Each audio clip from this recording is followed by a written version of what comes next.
Bonjour à tous, je suis Patricia et je vous souhaite la bienvenue dans un nouvel épisode de mon podcast Esprit Sérendipité.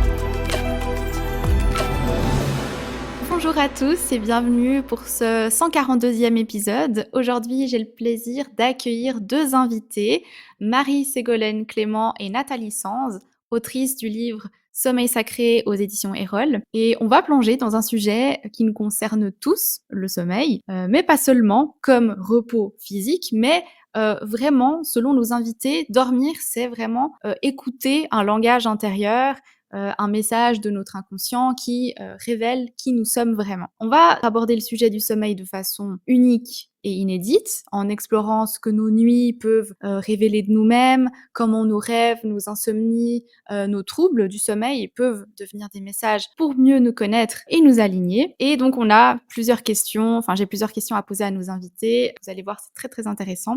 Alors préparez-vous à plonger dans l'univers du sommeil et à peut-être réveiller une part de vous que vous ne soupçonniez pas. Petit jeu de mots pour commencer. Marie-Ségolène, Nathalie, bienvenue. Je vous propose que vous vous présentiez en quelques mots chacune votre tour et ensuite on rentrera dans le vif du sujet. Peut-être Marie-Ségolène, je vous laisse commencer. Bonjour à tous, je suis Marie-Ségolène, ingénieure et médium. Je propose des accompagnements spirituels, plus spécialement dédiés à l'accompagnement du deuil. Et j'accompagne aussi par le décodage des rêves et la compréhension, bien sûr, de nos troubles du sommeil. Et pour la petite anecdote, j'adore dormir. Bonjour, je suis Nathalie, je suis guide en transformation intérieure et médium. Je viens du monde de l'entreprise où j'ai exercé pendant une vingtaine d'années et j'accompagne actuellement sur le plan spirituel les personnes pour soigner, libérer et révéler les aspirations profondes de chaque personne.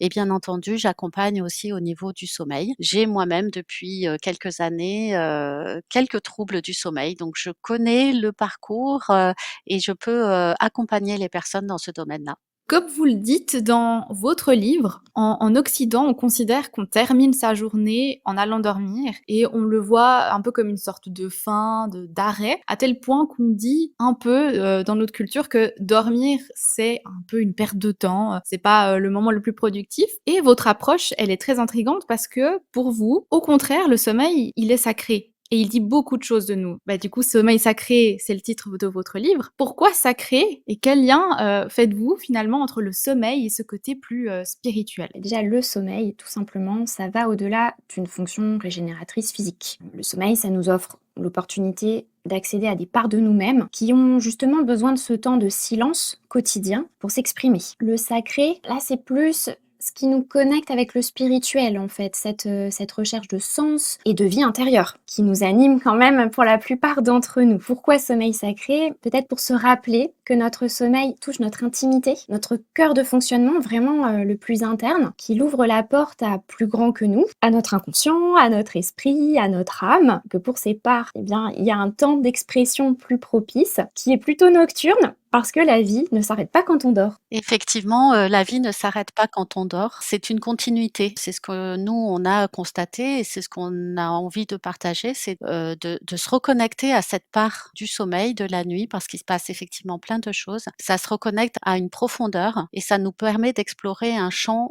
très vaste également. Donc c'est pour ça que c'est quelque chose qui est intéressant dans cette façon de voir ce sommeil et donc ce sommeil sacré. C'est une invitation quotidienne à partir à la découverte de la façon dont on dort, la façon dont on appréhende notre vie. C'est vraiment quelque chose d'attaché l'un avec l'autre, la vie et le sommeil, comme un cycle en fait en continu. Je pense que c'est un temps particulièrement délicat peut-être, inconsciemment. Quand on se met à dormir, en fait, c'est un temps où on n'a pas le contrôle comme en journée et on pourrait même aller jusqu'à dire, et c'est ce qu'on essaye de développer dans le livre, que dormir, c'est une forme d'abandon. C'est un état où on montre notre vulnérabilité d'une certaine façon. On est invité à le faire quotidiennement. Il y a même des personnes pour qui inconsciemment dormir, ça rappelle la mort. Et quand on n'est pas du tout à l'aise avec ce sujet-là, quand il est très douloureux, ça peut être une corrélation frustration et la source d'un inconfort dans le sommeil peut aussi venir de là. Comme disait Nathalie, ce temps d'abandon, le voir comme une invitation quotidienne qui nous est offerte de nous à nous-mêmes.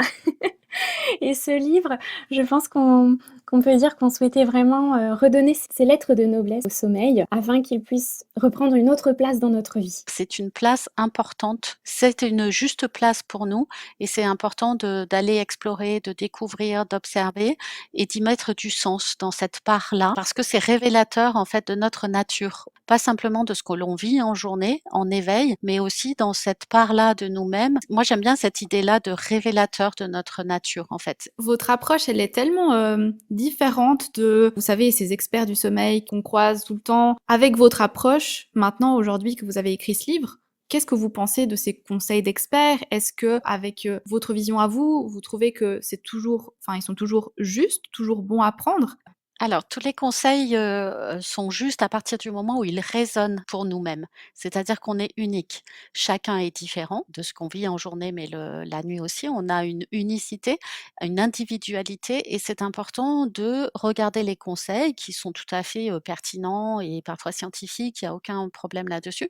La seule chose, c'est est-ce que ça me concerne? Est-ce que ça me va? Est-ce que je peux me les approprier? De quelle façon je me les approprie? C'est de faire sa boîte à outils, sa trousse de secours à partir d'un panel d'informations que l'on a. Mais moi, par rapport à ma personnalité, par rapport à ce que je vis, par rapport à là où j'en suis dans ma vie, ce qui se passe, est-ce que je peux les introduire et de quelle façon je les introduis? Si on conseille de dormir de telle façon, 8 heures par exemple, oui, mais est-ce que c'est possible par rapport à mon rythme de vie? Parce qu'il ne faut pas que ça devienne une contrainte et quelque chose qui va presser encore plus.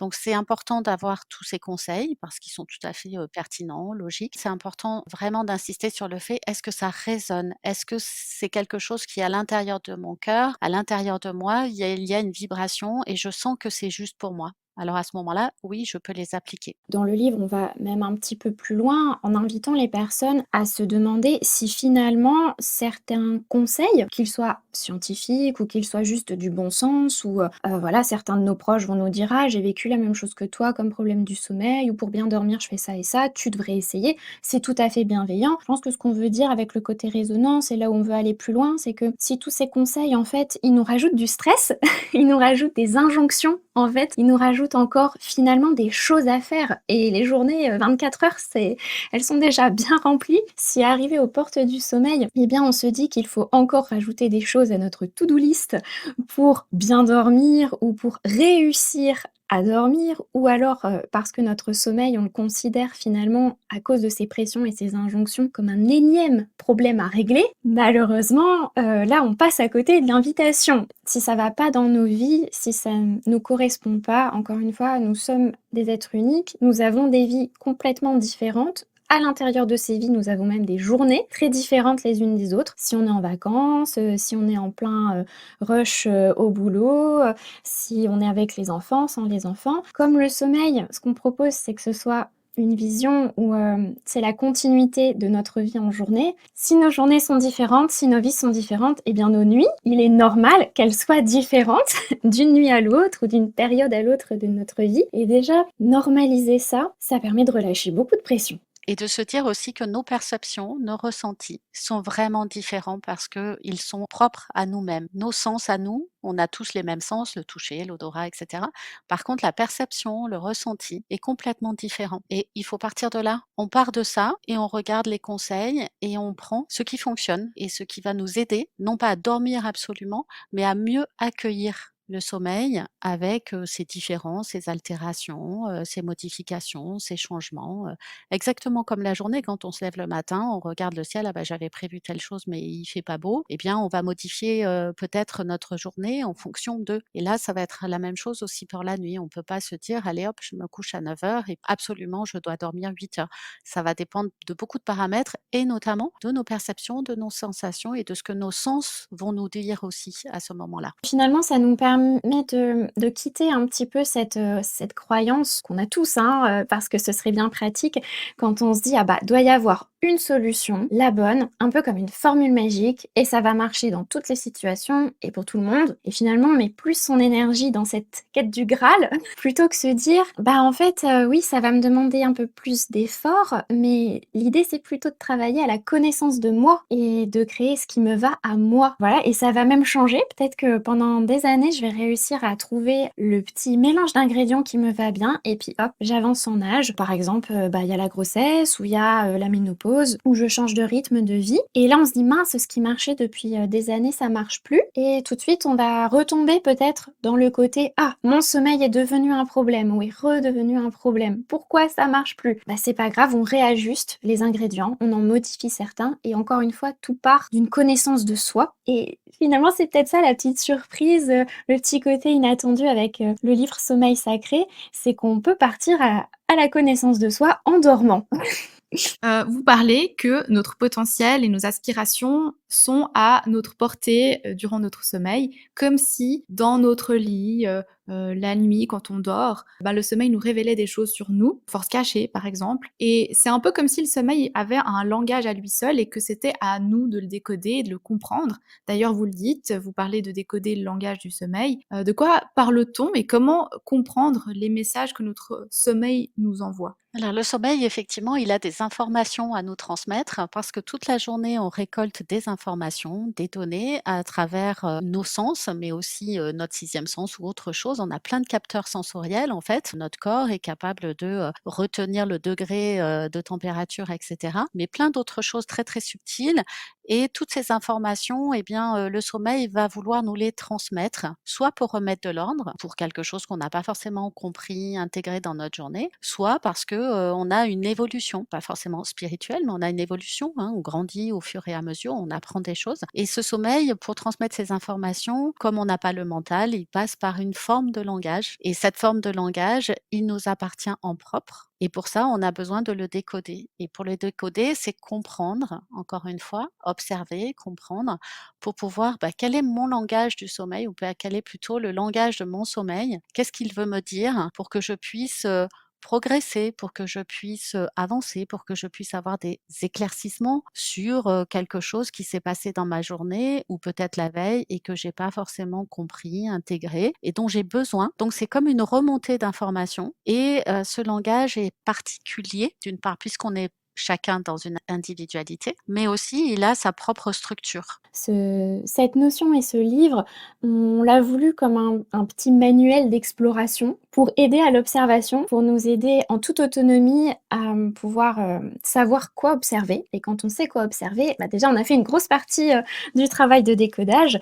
Donc juste pour citer quelques domaines que le livre nous invite à observer, par exemple comment notre conscient et notre inconscient échangent pendant la nuit. Voilà, on donne quelques pistes. On invite aussi à regarder quelle est l'influence de nos émotions ou du stress dans notre quotidien et à faire les liens sur comment on a dormi dans les nuits qui suivent. On peut continuer à faire des corrélations, des liens entre ce qui s'est passé dans nos journées, même si la particularité du sommeil, c'est que c'est pas forcément en lien avec ce qui s'est passé dans la journée tout de suite précédente. Ça peut être en lien avec une journée avant, une journée encore avant, peut-être la semaine encore d'avant. On invite aussi à observer nos troubles passagers, un peu comme les nuages gris qui passent dans le ciel. Des fois, entre guillemets, il n'y a rien d'autre à faire qu'observer parce que ça va passer, c'est passager. Bien sûr, et voilà, savoir reconnaître aussi quand c'est passager et quand c'est récurrent pour savoir, là, le message, il doit être un peu plus fort, il y a une intensité où il y a quelque chose qui bloque. On va observer tout ça, on va faire des liens et on invite aussi à se voir un peu comme une poupée russe où un être humain, finalement, ce serait un assemblage de 4 poupées russes. Il y a celle extérieure qui est le corps physique. À l'intérieur, il y en a une un tout petit peu plus petite, c'est le corps émotionnel. À l'intérieur encore, il y en a une encore plus petite, c'est le corps plutôt mental, le corps voilà, qui parle de l'esprit. Et puis la plus petite à l'intérieur sera plutôt le corps spirituel, qui parle de nos croyances et bien sûr de notre spiritualité. Et en ayant cette vision, cette image, se dire que oui, quand la poupée russe elle est assemblée, ce qui se passe dans l'un des corps, forcément ça va résonner aussi, ça va influencer les autres. C'est pas tiens, il m'arrive un truc au niveau émotionnel, du coup je dois apporter une solution que émotionnelle.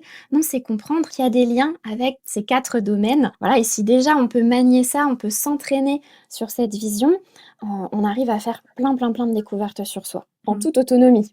Parce que ça, c'est vrai que ça nous tient à cœur. À partir du moment où vous avez cette liberté d'action par vous-même, pour vous-même, vous faites de grands pas et vous allez voir que ces troubles du sommeil, ils vont pas forcément disparaître, mais vous allez les vivre d'une certaine façon. Vous allez avoir un autre regard, beaucoup plus, bienveillant, beaucoup plus, dans le cœur et du coup, ça va relâcher énormément la pression. Je vais peut-être pas forcément mieux dormir dans le sens, hein, où on entend de mieux dormir, c'est-à-dire nos 7 heures, profondément, sans réveil et cetera. Mais la façon dont je vais le vivre, ça va m'apporter tellement et le matin, je vais me lever, peut-être même bien plus en forme, même si dans la nuit, le sommeil, il a pas été dans cette norme ou standardisé. C'est le fait de se réapproprier quelque chose, ça va vous donner une ouverture vraiment de respiration, de libération.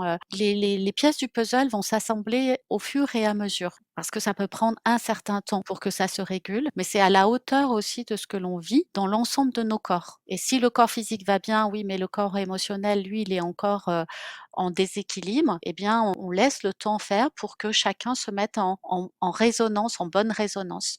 Oui, c'est très important cette notion justement des 4 corps que vous décrivez. On y reviendra aussi un tout petit peu après, mais c'est voilà, de nouveau une approche qu'on n'a pas du tout de base dans le monde du sommeil. Il y a un passage dans votre livre où vous dites que certaines personnes, par exemple, se réveillent à la moindre, stimulation parce que, leurs besoins de sécurité, ils sont pas comblés et c'est intéressant de le voir sous cet angle parce qu'on a plutôt tendance à dire que, enfin dans le monde scientifique en tout cas, qu'il y a des causes plutôt physiques. Ah, parce qu'on a bu un thé ou un café avant de dormir, on a pris un repas un peu trop lourd, ou il y a de la lumière, du bruit dans la chambre et vous, vous proposez une lecture plus approfondie des causes cachées. Est-ce que vous avez d'autres exemples concrets où un trouble du sommeil envoie un message important ou quelque chose à prendre en compte? En dehors de l'inconfort passager effectivement parce qu'on a trop mangé et cetera, mais ça on a tout de suite un fait concret parce que si on supprime, c'est-à-dire le lendemain on ne prend pas de café et cetera et qu'on retrouve son sommeil, on voit bien qu'il y a une corrélation entre cet événement d'un inconfort passager parce que, il y a le jet lag, parce qu'il y a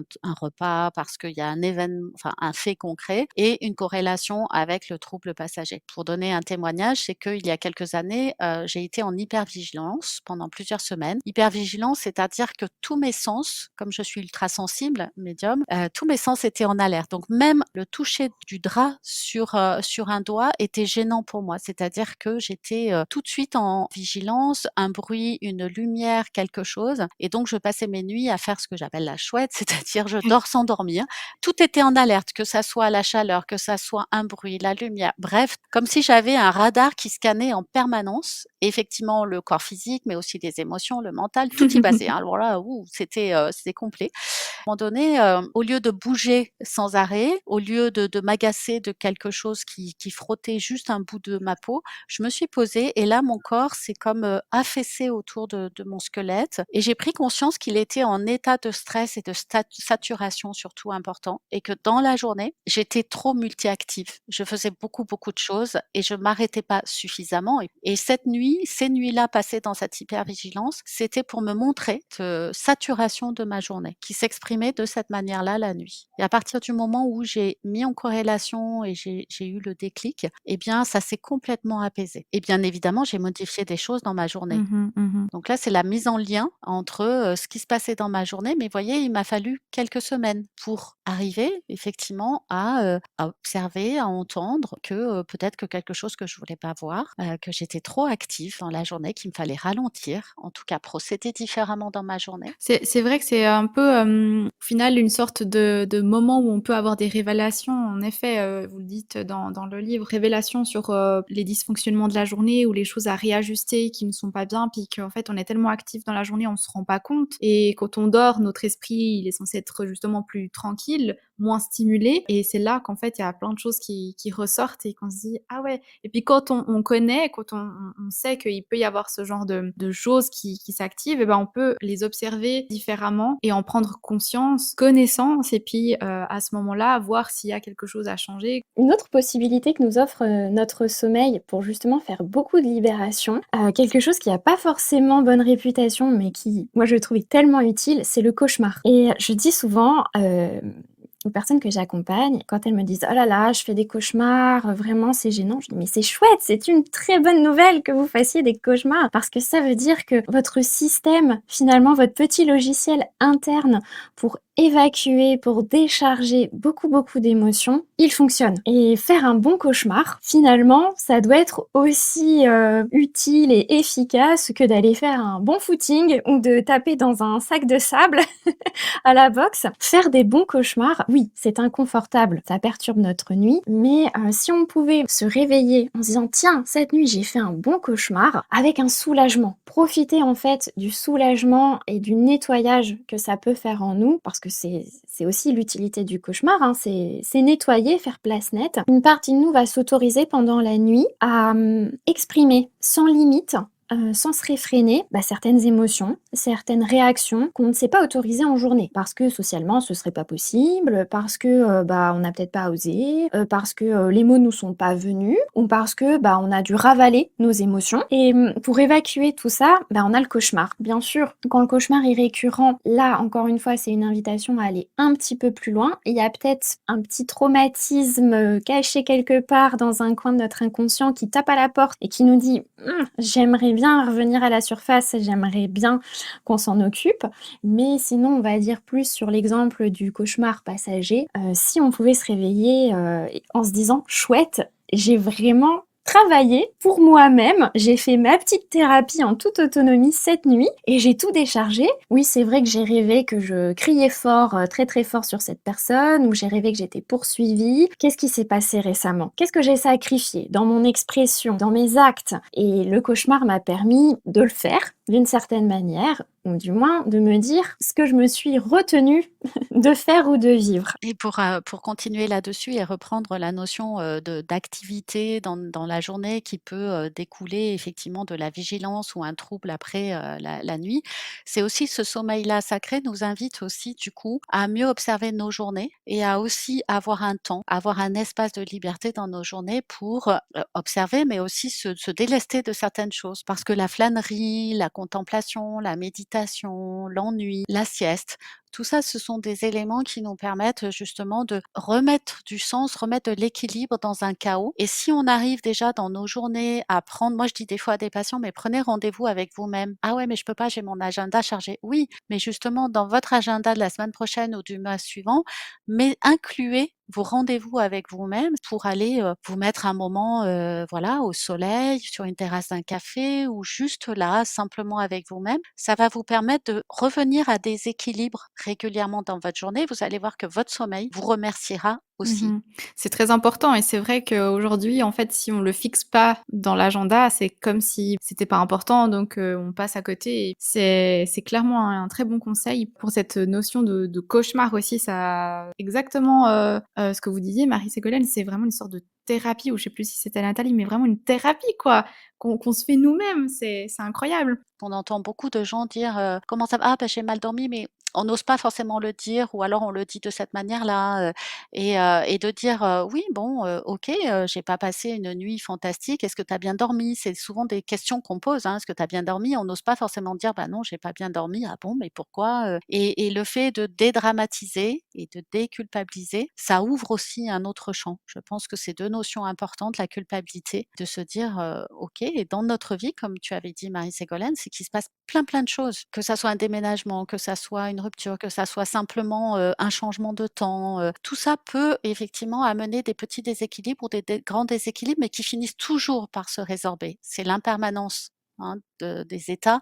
On traverse un état et puis, eh bien, il est résorbé et il y a un autre état qui arrive et ainsi de suite, en fait. On est dans des cycles. Donc si on arrive à passer ce cycle-là d'une certaine façon, le cycle suivant sera bien meilleur et ainsi de suite. Il y a la déculpabilisation, puis je pense qu'il y a la fierté aussi. Retrouver la fierté de se dire: «Mais en fait, mon corps physique, lui, quand il y a une plaie, quand il y a une attaque bactérienne ou quoi que ce soit, il est paramétré de base pour être autonome et pour se défendre et pour cicatriser». En fait, le reste de nous aussi, et faire un cauchemar ou avoir des troubles passagers, du sommeil, comme ça, des choses inconfortables, C'est se dire aussi, ben, je peux être fière de moi, je suis en train de cicatriser, je suis en train de traverser quelque chose de dur dans ma vie, mais dans mon sommeil, bah, je lâche pas l'affaire, je continue à chercher des solutions et mon être est fait de base pour être autonome au maximum possible et tout seul avancer à résoudre ce qui m'arrive, à les cicatriser, à les nettoyer, à les vidanger. Je veux dire, bah oui, à la base, je suis fait pour m'en sortir, j'ai tous les outils. Donc je peux aussi me faire confiance là-dessus. Qu'est-ce qui peut nous aider à différencier quelque chose, un message plus profond d'un inconfort qui finalement est passager? Bien sûr, l'inconfort passager, normalement, si on s'arrête 2 secondes, on peut faire tout de suite des liens assez évidents avec, ce qu'on a mangé, avec, une peut-être une boisson. Nathalie a parlé aussi de jet lag, de décalage horaire. Finalement, quand on change notre rythme, qu'on part en vacances, ou qu'on va dans un pays où c'est pas du tout le même fuseau horaire, ou alors qu'on a un gros événement, on s'est disputé avec quelqu'un quelques heures avant d'aller se coucher. Finalement, tout ça, ce sont des liens, on va dire, assez évidents. C'est un petit peu, on va dire, mécanique. Par contre, quand, on est sur, des troubles qui invitent plutôt au décodage, à une autre attention, là, on va se rendre compte que ça coince un peu dans le tuyau, que l'intensité, que la récurrence, c'est pas comme d'habitude et que ça commence à s'installer, qu'il y a une forme d'insistance. Donc là, on observe et c'est finalement assez palpable, c'est même sensoriel et on constate qu'il y a un peu un élément qui cherche à remonter à la surface, qui cherche la sortie, mais qui n'y arrive pas. Et l'inconfort, il est différent, il n'est plus mécanique. Je vais donner un exemple, si on se réveille toujours entre 1 heure et 3 heures du matin et qu'on se dit bah oui, je me réveille et je dois aller aux toilettes. C'est pas toujours 1 heure du matin, c'est pas toujours 2 heures et demie, mais ça va être vers 3 heures du matin. Mais on sent qu'on est toujours dans le même créneau et qu'à chaque fois, on se réveille au point de se lever parce que notre vessie nous demande quelque chose. Voilà. Là, on va pouvoir utiliser, c'est un outil qu'on présente dans le livre, qu'on n'a pas du tout créé, hein, qui est un outil qui existe depuis tellement de siècles, c'est la roue de médecine chinoise. Cette roue de médecine, ben, on peut aller regarder parce qu'elle a justement une présentation des corrélations entre ce qui réveille notre corps physique la nuit, l'organe qui est en travail à ce moment-là, et ça c'est purement biologique, les organes ils ont leur petit cycle de nettoyage, de digestion, et ils aiment bien la nuit pour le faire parce que comme ça on les embête pas. Et la roue de médecine chinoise propose tout de suite les corrélations corps physique, organes et émotion qui peut bloquer dans les tuyaux. Et donc déjà juste en un petit coup d'œil, entre 1 heure et 3 heures du matin, ça correspond au foie, à la colère. Première question, on se dit, au niveau du foie, bah, est-ce que mon foie va bien? Au niveau de mon alimentation, je peux faire certains excès qui peuvent s'installer, voilà, dans trop de sucre, un peu trop d'alcool, bah, c'est la période des fêtes bientôt, sans s'en rendre compte, bah, on a peut-être un peu tiré sur la corde. Et si on se dit non, ça va, je vais faire attention à tout ça, bon, il y a quand même le mot colère. Et là, je vais reprendre l'exemple des fêtes qui arrivent bientôt. Bah, on va passer du temps en famille. Il y a peut-être l'émotion de colère qui est retenue. Et pendant la nuit, ben, que ce soit notre foie physique ou que ce soit tous nos corps qui gèrent la colère, ils pédalent un peu dans la semoule, ils essayent d'attirer notre attention et bah, ils cherchent une solution. Quand ça commence à s'installer comme ça et qu'on a ces petites méthodologies, au réveil, on se dit bon, il faut que je donne un coup de main en journée à tout ça pour pouvoir redormir correctement. On voit que vous êtes vraiment, toutes les 2 très passionnées par ce domaine-là. Qu'est-ce qui vous a poussé à écrire le livre Sommeil sacré? Pourquoi ce sujet maintenant et en quoi est-ce qu'il correspond aux besoins de la société actuellement?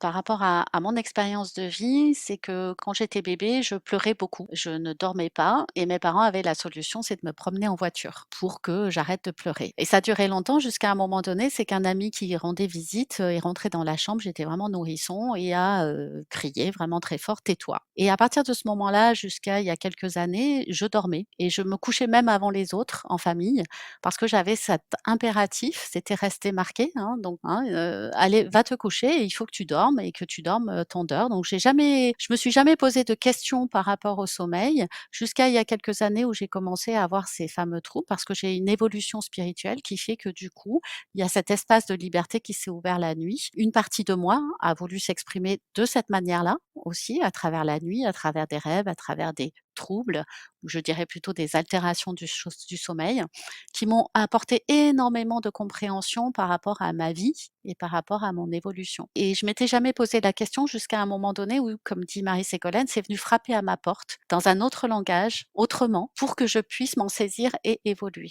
Et par rapport à la société actuelle aussi, par rapport aux patients que je reçois et aux personnes qui sont dans mon entourage, j'ai eu de plus en plus de questionnements sur le sommeil, beaucoup d'interrogations et surtout des personnes qui disaient: «Mais je dois dormir.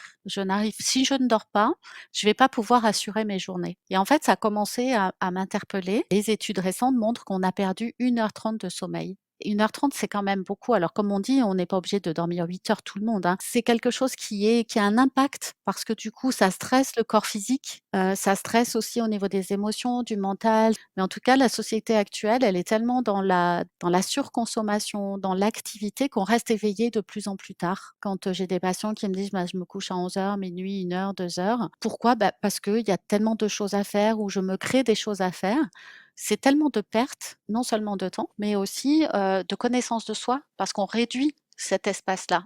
La journée, on est tellement actif, il y a tellement de choses à faire que souvent, ce que j'entends aussi, c'est: «Ah ben, en fait, j'ai tellement tout donné durant la journée que, le seul moment que j'ai pour moi, c'est en soirée, presque la nuit» et c'est là qu'ils décident de regarder un film, des séries, scroller sur leur téléphone parce qu'en fait, ils ont besoin de décharger mentalement la pression qu'ils ont eue toute la journée au détriment du sommeil. C'est ce qu'on disait tout à l'heure, c'est-à-dire que si dans la journée, effectivement, il y a beaucoup de choses parce qu'on est pressurisé, hein, de toutes parts, mais peut-être se dire: «J'arrête de me mettre cette pression» ou je peux aussi intercaler des choses parce qu'on revient sur la liberté. On a la liberté de fonctionner autrement, on a la liberté de se mettre moins de pression, on a la liberté aussi de dire à l'autre: «Relâche la pression que tu me mets». C'est aussi encore une fois, s'autoriser à exprimer nos besoins. Si j'ai besoin de faire la sieste, si j'ai besoin de plus de temps, si j'ai besoin de ralentir, si j'ai besoin j'ai le droit déjà de l'exprimer. Peut-être que l'autre en face ne pourra pas y répondre parce qu'on a tous des contingents, des contraintes professionnelles ou autres. Mais à partir du moment où vous reprenez, la maîtrise de votre vie et donc d'avoir la possibilité d'exprimer,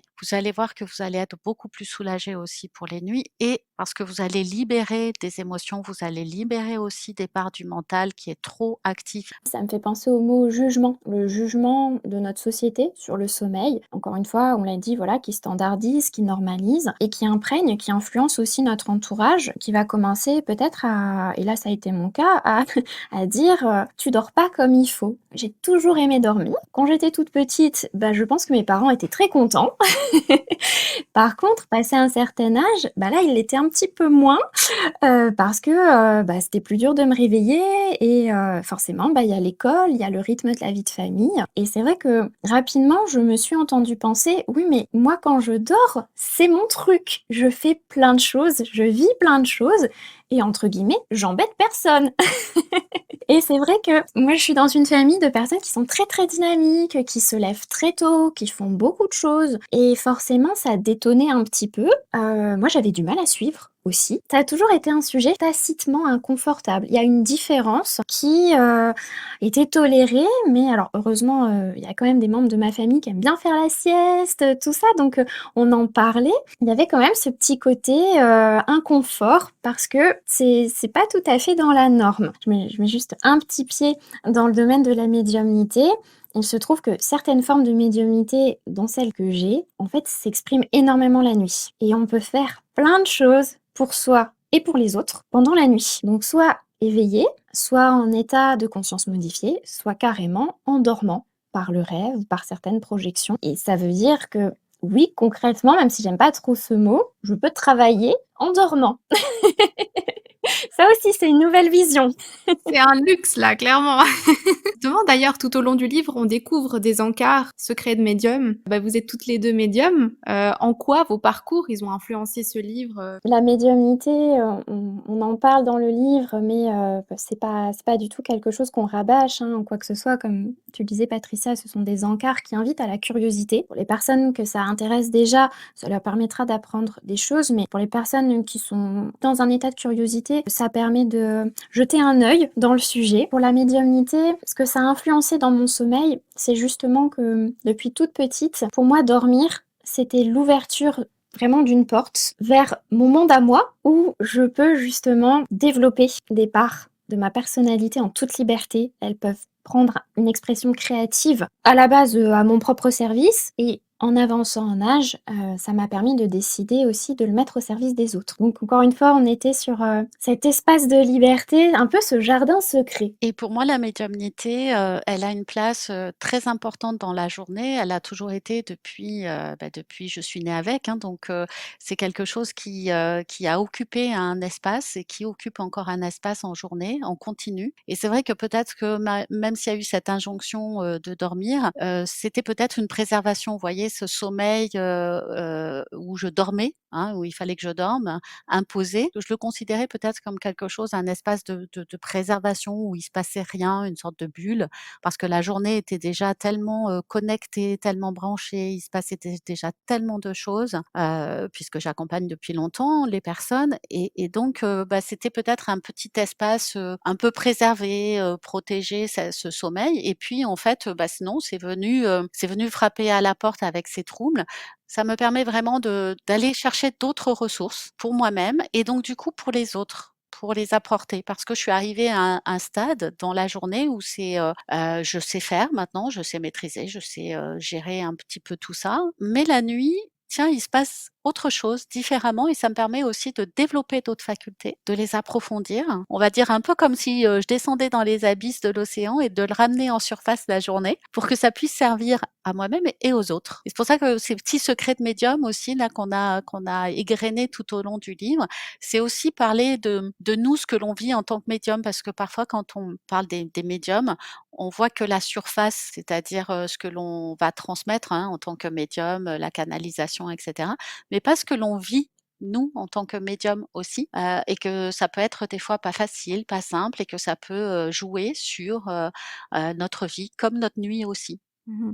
Ça pourra très certainement faire écho à d'autres personnes qui sont médiums ou alors qui justement sont en train de cheminer, pour développer, leurs capacités et puis se rendre compte d'autres personnes vivent la même chose que moi ou en tout cas se retrouver là-dedans. Toujours au niveau de votre livre, c'est quoi les grands chapitres, qu'on y retrouve? On a proposé un voyage, d'exploration qui passe donc par, le corps physique avec des rappels, bien sûr, voilà, des fonctions biologiques, de ce qui se passe dans le corps physique quand il dort. Ensuite, passer par le cœur, d'explorer encore une fois, notre cœur, donc notre corps émotionnel, de quoi il a besoin, qu'est-ce qu'il peut développer. On parle de ses aspirations, on parle de voilà, de tout, ce qu'il a besoin comme base et son potentiel de déploiement. Et ensuite, on explore aussi, ce qui se passe pendant notre sommeil au niveau de l'esprit. Et là, encore une fois, avec le duo, il y a les besoins et il y a tout ce qu'on peut commencer à faire pousser. Donc il y a des explications, il y a des invitations, pour, structurer son observation, pour faire les liens de compréhension et il y a des exercices. Plein de petits exercices pratiques, sur différentes thématiques, encore une fois, cœur, corps, esprit et spiritualité. Et ces petits exercices, c'est surtout pas des choses à faire, pas à rajouter dans une to-do list non plus, c'est plutôt pour essayer. Essayer et voir ce qui nous plaît. C'est se prendre au jeu, de dire: «Bah tiens, ça me parle, je vais essayer». Je vais peut-être le faire évoluer d'ailleurs l'exercice, me l'approprier. Sans s'en rendre compte, on va créer ses propres outils. Donc on retourne, voilà, toujours dans cette balance. D'ailleurs, elle est dessinée dans le livre. Cette balance, c'est nous. Sur un plateau, on va dire, allez, le plateau de droite, c'est, notre vie en journée. Sur le plateau de gauche, c'est notre vie qui continue la nuit. Et nous, on est la balance, en se comprenant, en s'observant et en essayant, en créant des petits exercices comme ça pour nous mettre le pied à l'étrier, on va apprendre à maintenir l'équilibre.